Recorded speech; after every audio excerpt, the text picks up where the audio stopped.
Et voilà, premier projet. Donc c'est la robe Sunny qui est dans le cours. On va d'abord identifier le corsage. Donc nous avons à chaque fois deux pinces. Donc là c'est le devant, le contour taille, le contour poitrine, le contour bassin. L'encolure où va venir la tête et l'emmanchure où va venir les bras. Donc la première chose que l'on va faire, c'est venir creuser et déterminer où va se situer notre décolleté. Dans le corsage, c'est vraiment très très haut. Ça va venir vraiment coller jusqu'au cou. Donc, on va venir déterminer le décolleté. Si vous voulez un décolleté en V, vous pouvez faire quelque chose de pointu. Si vous voulez quelque chose de rond, il nous faut un petit plat et puis l'arrondi qui commence. Ici, on va choisir de faire un décolleté en V. Vous voyez qu'on va aussi, à ce moment-là, diminuer la taille de l'épaule. C'est principalement pour la même raison, c'est-à-dire que notre épaule, ici, elle est très très très très grande. Elle enveloppe toute l'épaule. Pour une blouse, une robe, etc., on a généralement envie de bretelles un petit peu plus fines. Donc ici, je viens retirer pour le décolleté et pour l'emmanchure. Ce que j'assure dans la vidéo, c'est ce qu'on va venir retirer du patron, tout simplement. Ensuite, je vais venir relier ma pince épaule avec ma pince de cintrage taille et bassin. C'est ce qui s'appelle une découpe bretelle, parce qu'elle démarre de l'épaule et elle va descendre jusqu'en bas. Donc je viens numéroter et je vais venir redessiner ma partie numéro 1.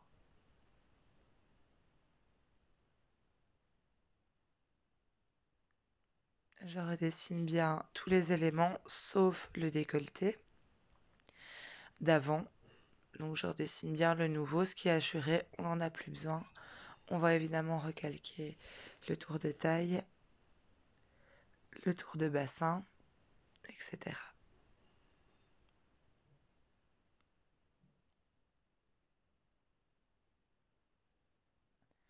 Et on fait la même chose, donc là je laisse quand même pas mal de papier autour, parce qu'après on va venir ajouter des godets.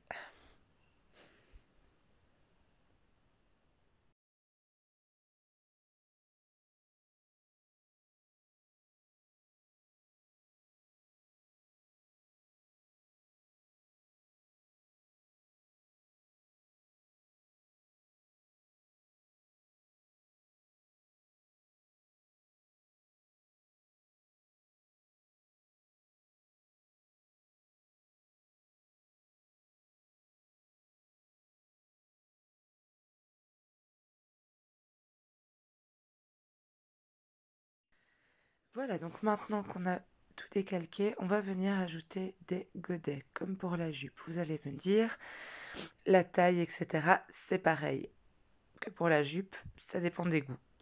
La première chose, c'est que je vais venir allonger la robe. Là, j'ai envie que ça soit une robe, pas une tunique, donc je vais venir l'allonger.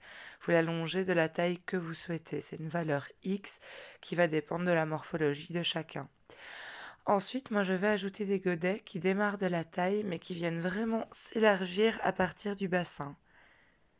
Vous pouvez les faire de la taille que vous voulez. Donc ici, je vais choisir une mesure. Je vais venir la mesurer et je vais venir ajouter cette mesure également de l'autre côté pour qu'il y ait quand même une petite régularité dans le godet. Alors je ne vais rien ajouter au milieu devant. Pourquoi? Parce que ça va être un pli du tissu et le pli du tissu doit être droit, sinon ça ne fonctionne pas. Concernant le sous-bras de la robe, je vais lui venir ajouter un demi-godet.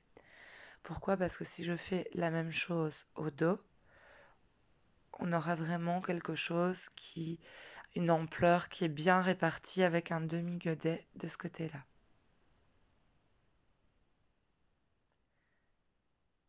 Et c'est déjà terminé pour la robe Sunny. On passe au modèle suivant maintenant.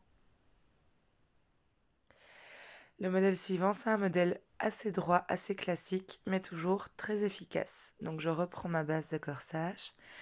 Et ici, on va venir définir un déplacement de pince. Donc on va réaliser une couture qu'on appelle couture princesse. C'est un terme que l'on va utiliser très souvent, car que ce soit pour les vestes, pour les robes, pour les tuniques, pour plein de choses, on fait très souvent une couture princesse. Donc c'est une couture qui démarre de l'emmanchure et qui continue jusqu'au milieu du demi-corps et qui passe par notre pince de cintrage de taille. Donc ici, j'ai choisi dans l'emmanchure où est-ce que j'allais faire ma découpe princesse. Donc c'est toujours un petit peu arrondi, on peut faire ça droit mais c'est moins esthétique. Et donc vous voyez que je viens séparer mes parties. Je vais donc devoir venir faire un déplacement de pince. Donc comme on l'a vu au niveau de la jupe dans les vidéos précédentes, je vais venir décalquer une première partie. Donc là, je vais venir décalquer ma partie que j'ai fluotée.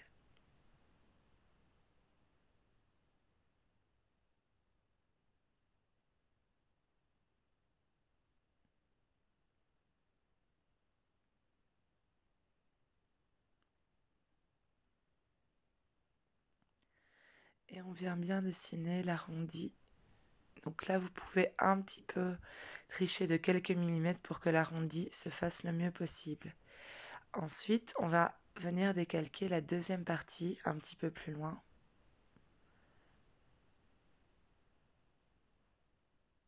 Donc là, je décalque la partie devant sans le petit côté de pince pour le moment.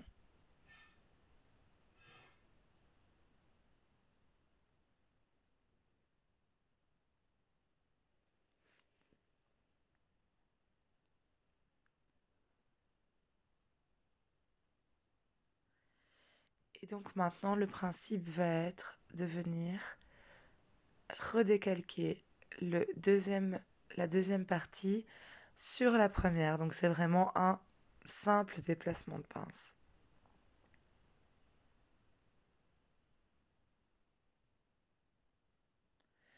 Voilà, donc là vous voyez que j'ai une toute petite cassure. Cette cassure-là, on va venir la redessiner. On dessine bien notre symbole pince fermée pour avoir quelque chose d'harmonieux ici. Là, c'est principalement arrivé parce que j'ai fait une miniature, un tout petit échantillon qui n'est pas à proportion réelle. Donc, ça ne doit pas arriver à ce point-là sur un vrai vêtement. Ensuite, pareil, on vient décider si on veut changer le décolleté, l'emmanchure, et c'est déjà terminé. Voilà un deuxième modèle très classique également, mais très efficace. Donc c'est toujours le même principe du déplacement de pince. Ici, je viens juste déplacer ma pince poitrine vers le sous-bras. Et je ne vais absolument pas toucher à ma deuxième pince, ma pince de cintrage de taille. Donc je choisis l'emplacement où ma pince va se déplacer. Ça peut être à chaque fois dans un périmètre tout autour du sommet de la pince. C'est pour ça que je viens dessiner des petits points. Je viens hachurer la partie qui va se déplacer et on va venir redécalquer cette partie où on va venir la découper. Dans ce cas-ci, je fais en découpe parce que je sais qu'il y a certaines d'entre vous qui préfèrent quand c'est découpé. Et on vient tout simplement recoller notre partie de pince et on a par magie une nouvelle pince qui vient s'ouvrir. Donc notre pince se situe de nouveau là. Dans ce modèle-ci, c'est vraiment le modèle de robe secrétaire classique. Donc on laisse les pinces telles quelles et on va simplement venir les coudre. Et après, pareil, on allonge, on modifie un petit peu l'encolure et c'est terminé tout simplement. Un modèle qui plaît beaucoup, c'est une petite robe cintrée à plis. Donc je vais repartir de ma base d'avant. Et je vais venir couper au niveau de la taille. Ici, on aura une robe en deux parties. Alors, on s'occupe que du haut pour le moment. Dans ce type de robe, on doit avoir une seule pince de cintrage. Parfois, il y en a deux. Parfois, il y a une découpe princesse. Ici, on va juste lui mettre une pince. Donc, je vais venir relier le sommet de ma première pince avec la deuxième. Je vais venir découper la partie basse et je vais tout recoller ensemble pour avoir une grande pince vers le bas ou vers le sous-bras. Donc là, c'est vers le sous-bras, j'ai une grande pince poitrine, mais on peut faire la même chose en déplaçant la pince vers le bas. Donc là, voilà, je vais tout déplacer vers le bas et on obtient une grande pince qui est sous la poitrine. Donc ça dépend un petit peu de l'effet esthétique que vous voulez donner à votre robe. On est obligé d'avoir du cintrage, car malheureusement, pour tout ce qui est courbe, nous n'avons pas le choix. Il faut mettre des découpes ou des pinces. Donc là, c'est vous qui choisissez. Vous pouvez également appliquer, comme je l'ai déjà dit, la technique de la découpe princesse ou alors une découpe bretelle qui va démarrer de l'épaule, jusqu'à la taille. Ensuite, pour le bas, c'est le même principe que pour la vidéo patronage jupe. On va venir ici faire des plis. Donc là, je vais décider de faire 3 plis. On peut également appliquer la technique des fronces. On peut faire tout ce qu'on veut. L'effet esthétique, ça c'est vous qui venez le choisir. Donc comme pour les autres jupes, je viens séparer en plusieurs parties, on numérote bien et on vient éclater le patron. Donc quand on éclate le patron, on sépare toutes nos pièces et on ajoute la valeur de pli entre nos petits côtés. Et on fait ça et vice versa. Donc on fait ça également pour le dos. Donc les techniques que je vous ai montrées ici sont bien sûr les mêmes pour le dos quand on veut éclater un patron. Donc ici, vous avez quelques modèles de robes. Ça peut bien sûr s'appliquer pour des blouses, des tuniques, etc. C'est 4 modèles parmi des centaines de milliers, donc n'hésitez pas à faire vos recherches sur la robe, la blouse, la tunique que vous voulez, de me les proposer et je me ferai un plaisir de vous aider à réaliser le patron.